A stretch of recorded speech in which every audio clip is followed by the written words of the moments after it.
Tuan-tuan, puan-puan yang dikasihi sekalian, sahabat-sahabat Al-Quran yang di mana saja sedang menyertai program kita.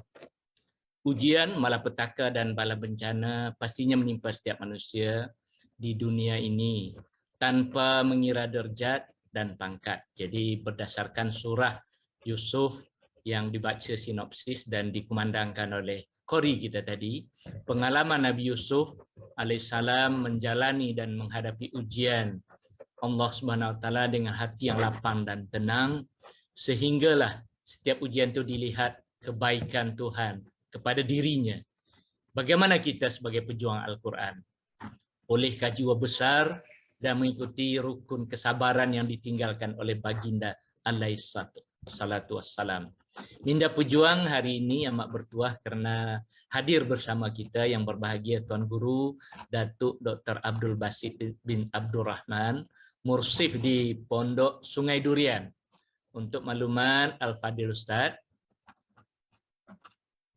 hadir program ini adalah penggerak rumah ngaji dari seluruh negara, penggerak Quran Corner dan juga sahabat-sahabat Al-Quran dari pelbagai tempat, dan sudah tentunya juga adalah staf kumpulan Karangkraf tidak akan melepaskan peluang untuk bersama dengan kita pada hari ini untuk mendengar Minda Pejuang Morning Briefing pagi ini.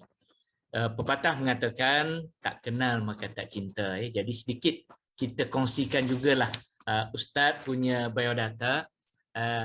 Ustaz Tuan Guru Datuk Dr. Abdul Basit bin Haji Abdul Rahman di kalangan netizen ataupun orang ramai, gelaran beliau juga adalah Abu Anas Madani. Jadi kalau kita lihat Ustaz punya background pendidikan, memang Ustaz dilahirkan di Pondok Sungai Durian, Kuala Krai, dan Ustaz lahir dan membesar di sana, dan sekolah rendah, sekolah menengah hingga sanawi di pondok yang sama. Namun Ustaz meneruskan pengajian di peringkat BA Syariah di Universiti Islam Madinah tahun 1995, kemudian meneruskan di peringkat Master atau MA Syariah juga di Universiti Islam Madinah habis tahun 2000. Dan Ustaz meneruskan ilmu di universiti yang sama di peringkat PhD habis tahun 2005. Dan untuk rekod Ustaz adalah pelajar Malaysia ketiga yang mendapat PhD dari Universiti Islam Madinah. Dan sekarang Ustaz mempunyai seorang isteri dan 6 orang anak. Dan kalau kita lihat selain Ustaz sebagai pendakwah, pengurusi Yayasan Pondok Sungai Durian, Ustaz juga adalah pensyarah di Jabatan Syariah Kolej Universiti Islam Antarabangsa Sultan Ismail Petra, Kias, Kota Baru, dan insyaAllah depannya Ustaz meneruskan tugas di memberi syarahan di universiti tersebut. Dan untuk maklumat kita juga, Ustaz sebenarnya juga adalah ahli panel akidah JAKIM dari 2021 hingga kini. Dan kalau dari segi penulisan, Ustaz seorang yang sangat aktif lah. Ustaz menulis di majalah Solusi, majalah Ustaz dan majalah Dian, kan? Dan juga di majalah I yang saya pimpin dulu. Dan sebab itu mengenali Ustaz sejak lama jugalah. Dan Ustaz juga menulis banyak buku, tak kurang daripada 20 buku lah. Dan bersama dengan kita di Karangkraf, Ustaz ada buku Musafir Menuju Allah, kemudian Dunia Bukan Surga, dan juga buku Ustaz Rahmat Allah Tidak Pernah Berhenti. Jadi Masya Allah, buku-buku rakaman kuliah Ustaz ni boleh kita dengar di laman www.dartabaibah.com.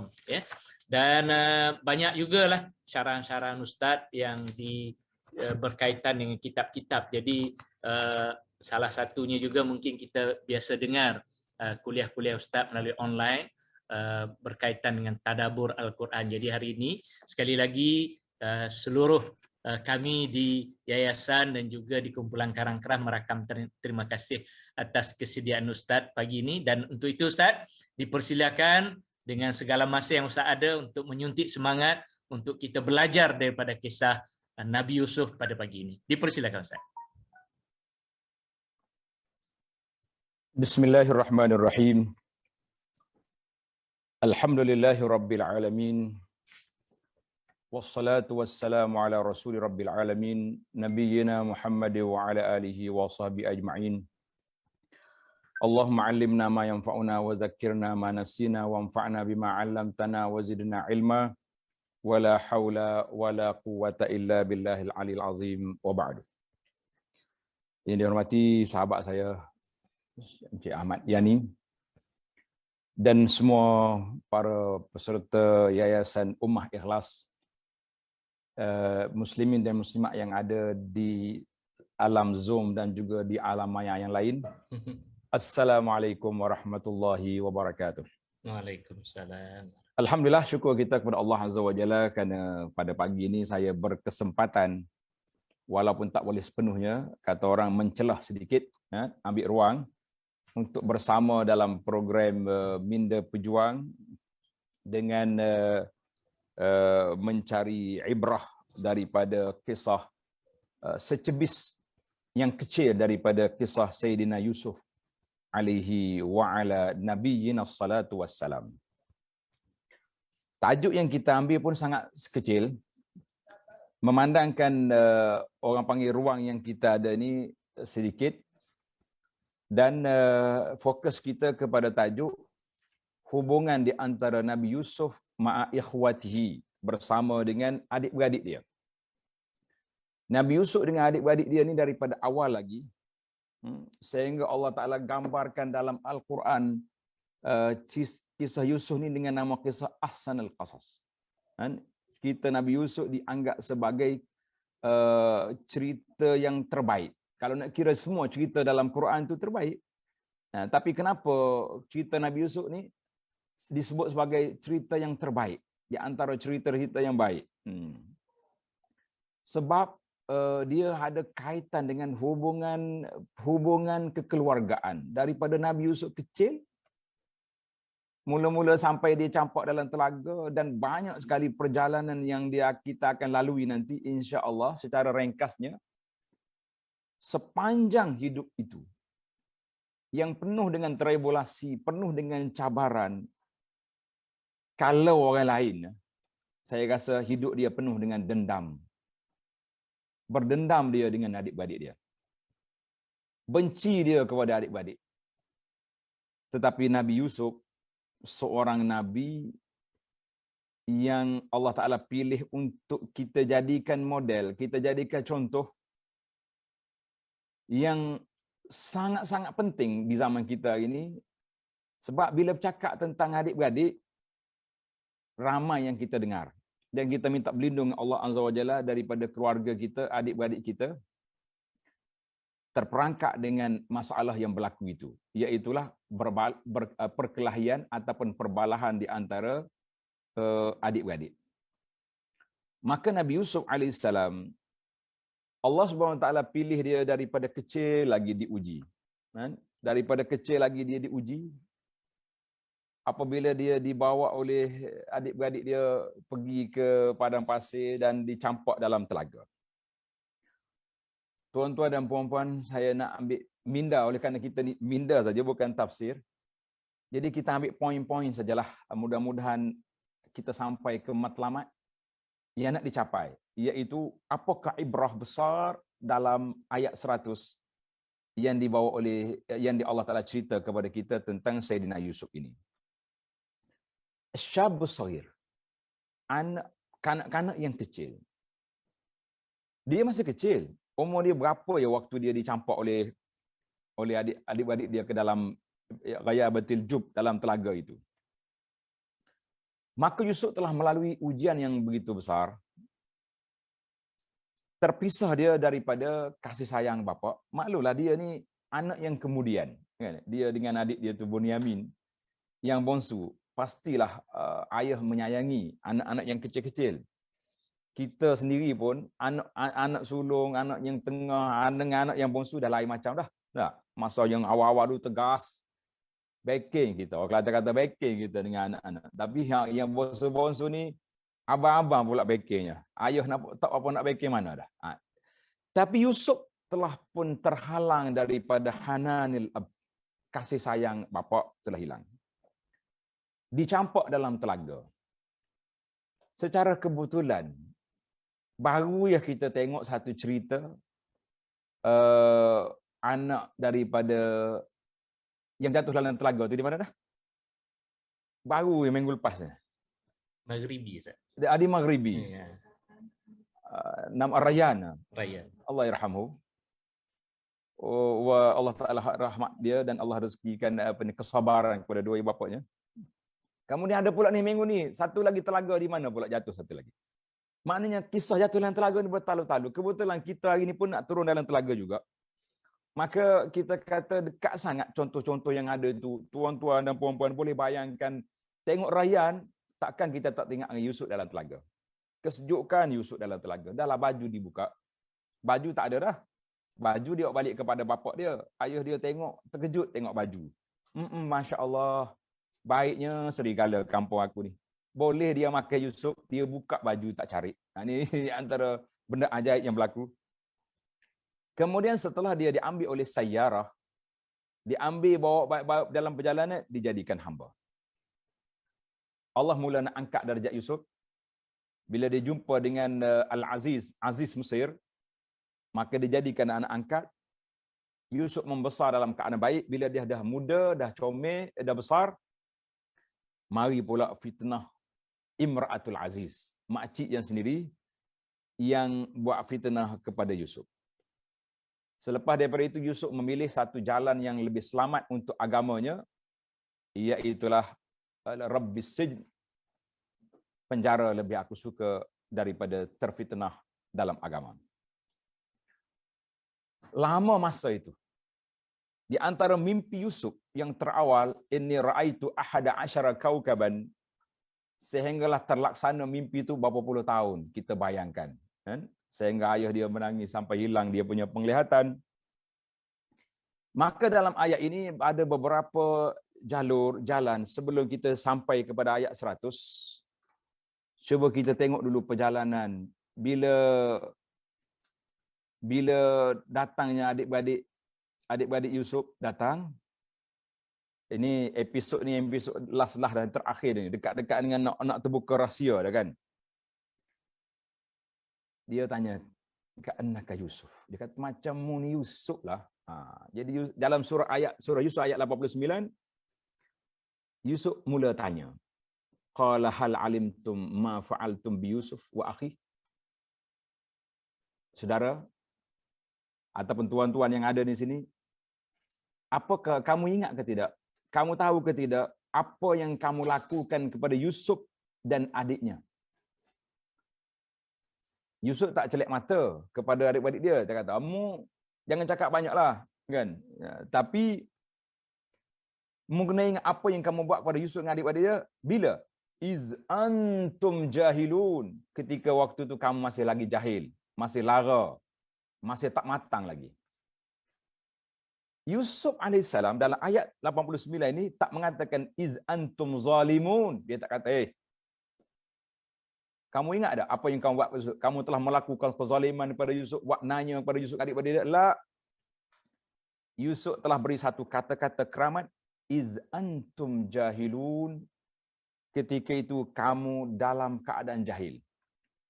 Maka di sini ulama tadabbur kata, dia tak kata zalimun. Memang mereka zalim pun. Apa tak zalim? Campur orang dalam telaga. Tak zalim? Zalim.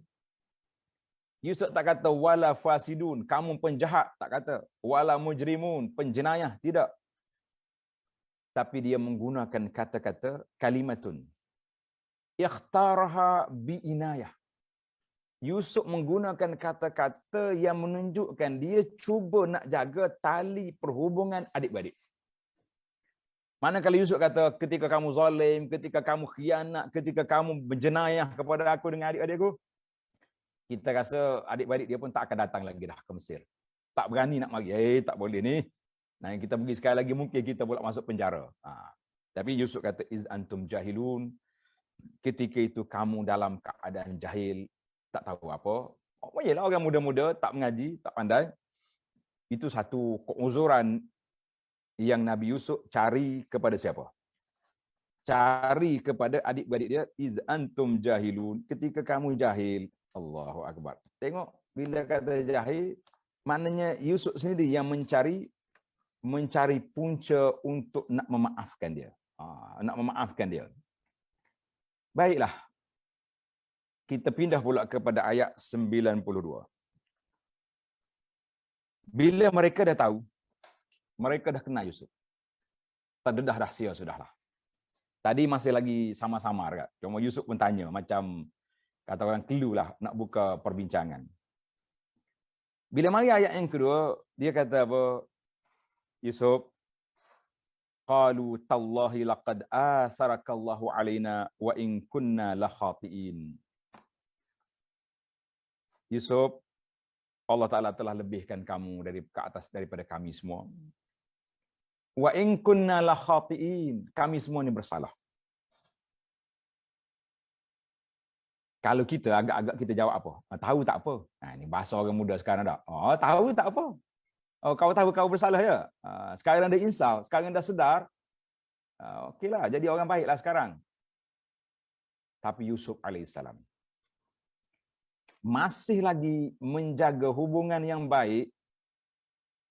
Yusuf kata apa? Qala la tasriba alaikumul yaum. La tasriba alaikumul yaum. Tak ada apa-apa tindakan ke atas kamu sekarang. Jangan takut. Jangan bimbang. La tasriba alaikum. Maknanya, duduklah di Mesir ni dalam keadaan aman, tenang, damai. Aku tak akan apa-apakan kamu. Walaupun Yusuf penguasa negeri, pembesar negeri, boleh je. Kan? Kalau Yusuf kata, tak apa. Tahu tak apa. Aku nak kurung kamu 5 tahun kat sini dulu ke? La tasriba alaikumul yaum. Tak ada tindakan apa-apa. Tenang-tenang je, duduklah kat sini. Yaghfirullahu lakum. Tengok. Ayat ni cukup menenangkan. Yaghfirullahu lakum. Semoga Allah Ta'ala maafkan kami. Allah Ta'ala maafkan kami. Wa huwa arhamur rahimin. Tak cukup dengan sifat Allah Ta'ala maafkan. Dia sifatkan Allah Ta'ala arhamur rahimin. Allah yang sangat kasihan belas kepada hamba-hamba dia. Ayat ini dalam ayat 92. Kata di para ulama tadabbur, qimmatun fil amfi was safhi. Kemuncak memaaf dan melupai kesalahan. Kita ni ada dua para jemaah sekalian. Ada kala kita maaf tapi kita tak lupa. Ada kala kita maaf tapi tak lupa. Tapi dia kata al-afu was safhu. Satu maaf. Satu lagi safhun jamil. Maknanya kita lupa peristiwa yang lepas. Kita lupa kesalahan orang kepada kita yang lalu. Ini besar. Sama juga dengan doa Nabi Yaqub, fasabrun jamil. Sabar yang jamil, yang indah, yang cantik. Fasabrun jamil makna sabar yang indah, yang cantik, yang lawa. Makna kita mengatakan kesabaran, sabar. Kita sekarang contohnya, bila orang kena pada kita kata aku sabar. Tak bagi kita tak lawan, kita tak ambil tindakan, tapi kita tulis macam-macam, kita kata macam-macam, kita kutuk macam-macam, kita kata itu sabar tidak jamil. Sabar tapi tak jamil. Sama juga ini dia kata al-afu was-safhu. Yusuf maaf dan dia boleh lupakan. La tasriba alaikum. Hari ini tidak jadi masalah. Dan kepada kamu duduklah kat sini, kita buka lembaran baru.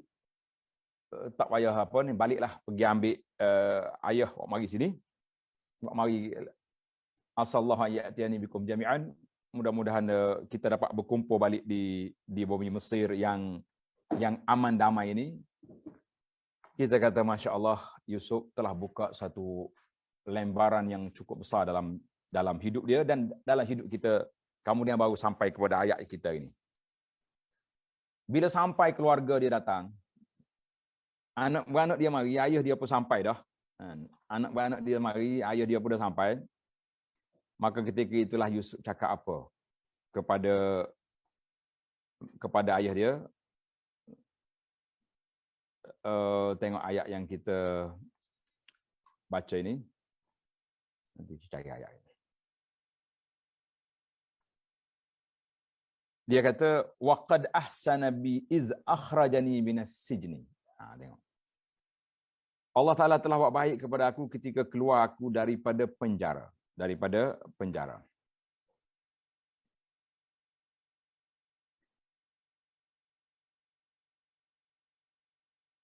Mula-mula Nabi Yusuf bila sampai ayah dia, falamma dakhalu ala Yusuf awa ilahi abawai. Maknanya Yusuf hormat pada dua ayah dia tu. Wa rafa'a abawaihi 'ala al-'arsy wa kharu lahu wa qala ya abati hadza ta'wilu ru'yaya. Dia kata, Yusuf kata, abah, ayah, inilah tafsir mimpi saya dulu waktu kecil. Tuan-tuan kena ingat, mimpi Yusuf ni waktu dia kanak-kanak, sekarang dia sudah jadi pembesar, berapa puluh tahun, lama masa mimpi baik itu. Semalam kebetulan saya cakap bab mimpi. Mimpi ni, kalau yang baik kita boleh cerita kepada orang yang baik saja. Yang buruk jangan dicerita kepada orang. Barulah sampai kepada ayat kita ni. Hadza ta'wilu ru'yaya min qablu qad ja'alaha rabbi haqqan. Allah dah laksanakan mimpi aku itu benar. Wa qad ahsana bi iz akhrajani minas sijni. Allah Taala buat baik kepada aku ketika dia keluarkan aku itu daripada penjara. Tengok. Keluarkan aku daripada penjara. Tengok tuan-tuan dan puan-puan, bagaimana Yusuf guna perkataan iz akhrajani minas sijni ketika dia keluar aku daripada penjara. Wa ja'a bikum minal badwi, dan membawa kamu daripada kampung sana. Baik.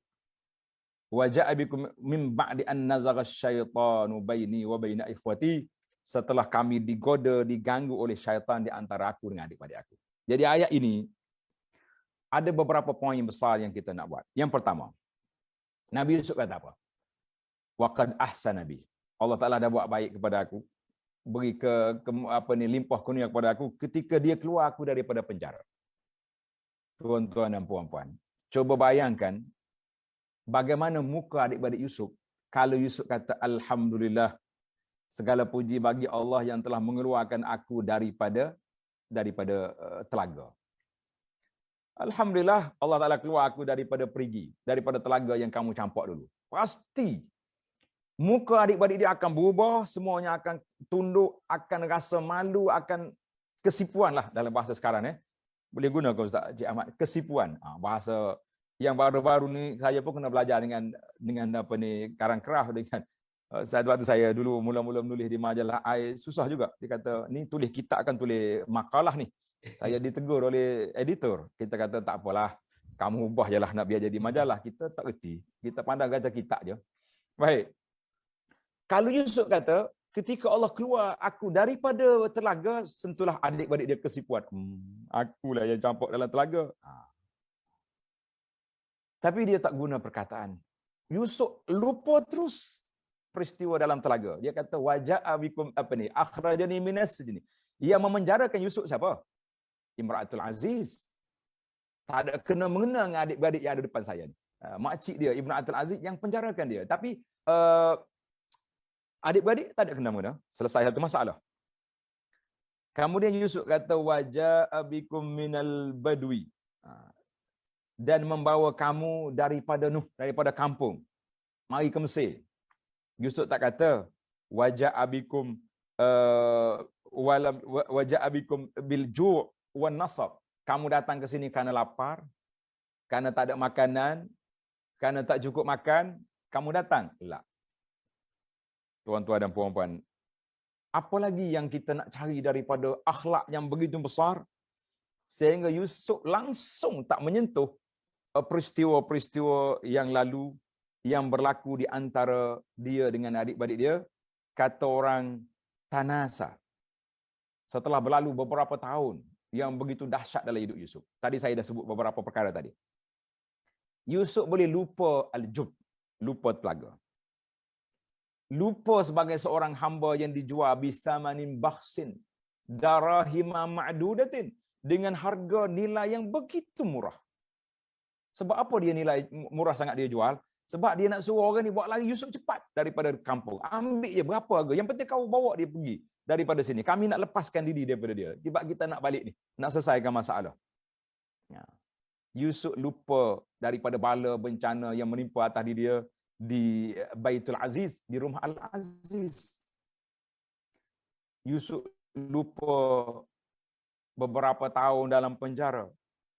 Dia lupa, dia terpisah daripada keluarga, daripada kampung. Maka Yusuf telah menggunakan perkataan yaghfirullah lakum wa huwa arhamur rahimin, Allah Taala ampun kepada kamu, dialah yang Maha Pengampun.